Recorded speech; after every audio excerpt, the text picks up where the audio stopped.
اعوذ باللہ السمیع العلیم من الشیطان اللعین الرجیم بسم اللہ الرحمن الرحیم۔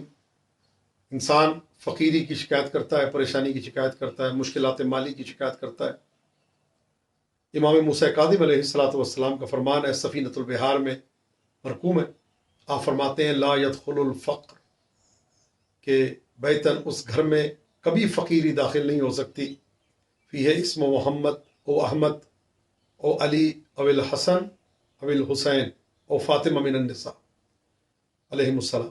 یہ نام جس کے گھر میں ہوں گے، کسی بچے کا نام ہو، بھائی کا نام ہو، شوہر کا نام ہو، تو اللہ رب العزت جو ہے اس گھر میں محتاجی اور فقیری نہیں بھیجے گا۔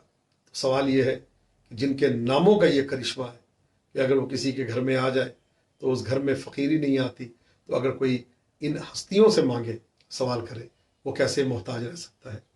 التماس دعا فی امان الکریم توفیٰ علی علیہ السلام۔